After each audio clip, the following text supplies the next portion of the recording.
What's going on, YouTube? My name is William. You're watching Rakish Thoughts. Today we're going to have a lesson in real estate. Not necessarily a good lesson. It's how to protect your nuts. So, I recently came across a post in one of my real estate groups where someone was asking, what do you do in a situation where you have a new property and you have squatters?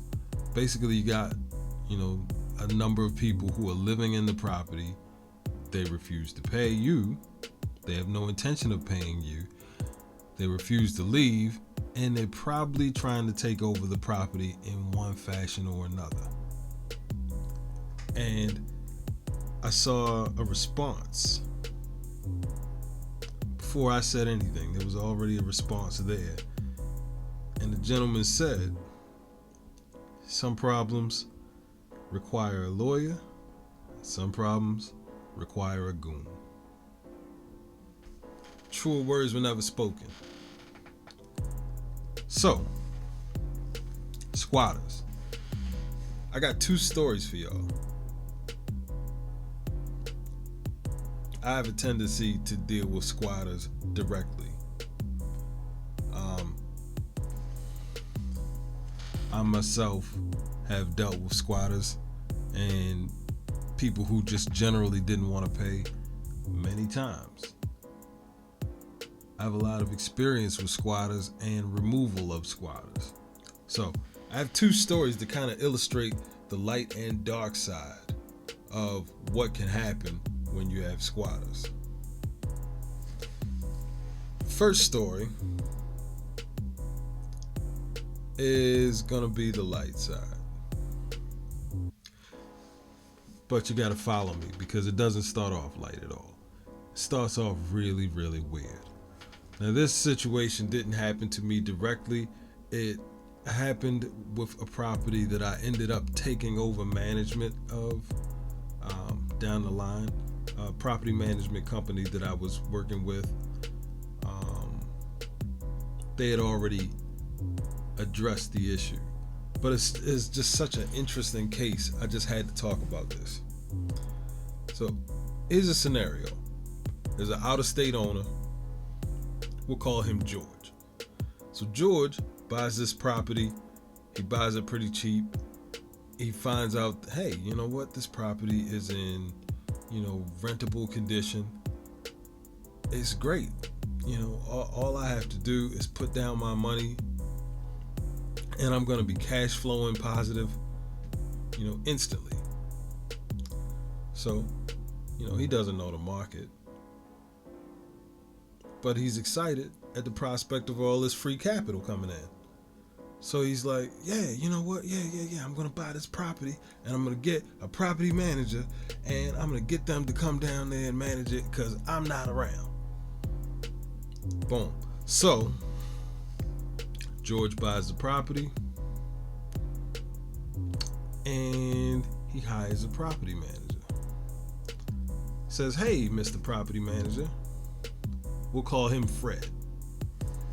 Says, hey, Fred, can you check out my property? I'm over here in Hawaii, so I don't have access to the property, but I want you to go and check it out and start the management process. You're going to be paid handsomely to take care of it. So Fred goes down to this property that is supposed to be empty. Supposed to be nobody there at all. And he can't seem to find the place. He's looking, and it's, what a nice house with a family running in and out of the house.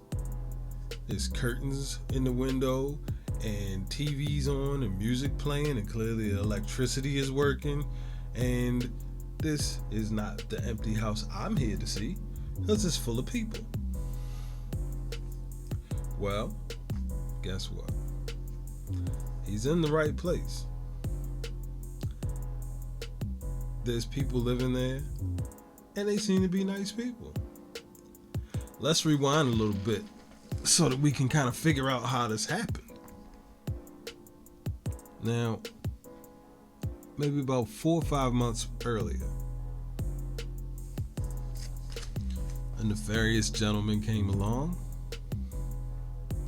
and somehow noticed that this property was empty and in good condition, and there didn't seem to be anybody around. So he came on in, maybe forced his way in, commandeered the property, and took it as his own. He said, man, this is a nice place. I think I'll have it. Took the property up for himself. Now, you say, did he move in and live there? Luckily he didn't, because he very well could have. And if he had, through adverse, what is it called? It's like adverse possession. Something, I think it's called adverse possession. Let's find out. For 5 years, they can't suddenly take you to court and claim they own your house. Open and notorious possession means that the trespasser must be living there clearly and openly in such a way that the real owner... Right. Adverse possession. So, luckily for him, the guy didn't take over the property under the adverse possession statutes that are on the books in just about every country or every state in the union, and it's actually a remnant of British law. So it has precedence in England, in Australia, and the United States. But what would happen then is this guy would have had a legal claim to ownership of the property. But he didn't do that. But check out what he did do. So this guy says, you know what?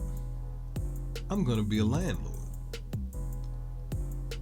In this property he's just come across. This, in good condition, rented out. Oh, I'm sorry, not in good condition, renovated, ready to go. Hey, I'm going to make myself a landlord, and I'm just going to cut out all of the things that slow down your money. Like having to buy the place, like having to renovate the place. I'm just going to get paid. So he positions himself as like a quasi rental or leasing agent. Starts showing the property. Screens and finds tenants. Moves them in. Makes sure that they can get all of their electrical and water and all of the city services. They have everything that they need, and they have what appears to be a functioning rental. So every month, on the first, like clockwork, the gentleman shows up and says, hey, why don't you just pay me in cash, and that'll just streamline all this process and make it easy for everybody. So every month, he shows up to get a handful of cash for the rental of this property. And I believe it was rented for about $1,100. So, over the course of those 4 months, he's got himself about $4,400. Plus security deposit, plus last month's rent. So, it turns out the guy's just a big scammer, but one of the biggest scammers I've ever seen. Like, who's scamming somebody into a whole house? It's just, hey, here's the keys, here's your rental, I'll be by on the 1st to pick up the rent every month.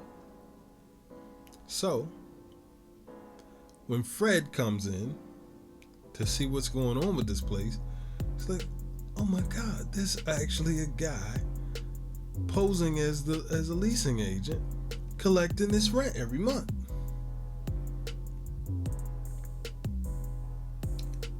So when the gentleman, the mystery gentleman with the master plan, finds out that somebody's actually on to him, he just stops coming around. He cuts ties, and all I can assume is that he's going scouting out other neighborhoods for empty houses that are in rentable condition so he can start the process all over again. Because I tell you what, he's cash flowing better than anybody I've ever heard of. Hey, what's that? I put down 0. I do 0. And I collect all the rent.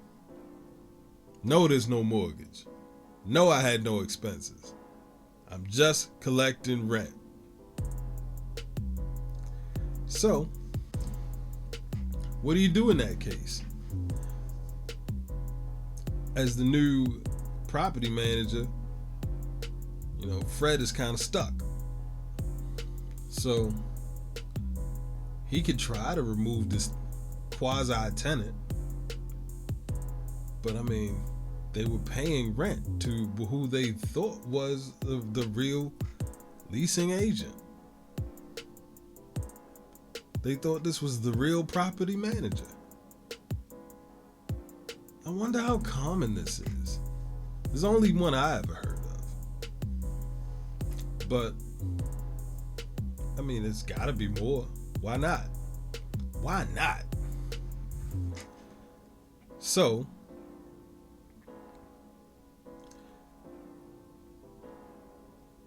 you got this property, and there's people in it, and they seem to be nice. So what do you do? It's $1 million question. What do you do? Do you try to get rid of them? Do you go to court with people who have, just been honest and upfront in all of their dealings? You try to get them out, although they're paying rent? It's going to take you 6 months to get them out of here. At least in Maryland. I know there's some states where there's no protection at all for renters, but in Maryland, dude, you're going to be at least 3 months, maybe 6 months trying to put out somebody like that. The average person is going to be 3 months. This is going to be more than that. So you can hang that up. But I tell you what, I give Fred a lot of credit and kudos to him, because this is his solution. He said, okay, you know what?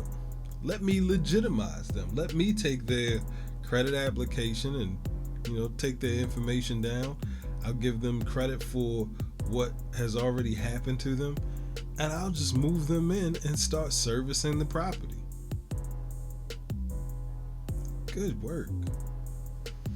Good work. And that's actually when I joined and partnered with his organization. So when I got there, I see, okay, well, these seem to be nice people. They started off as well, they're not really squatters now, are they? They were duped by a squatter.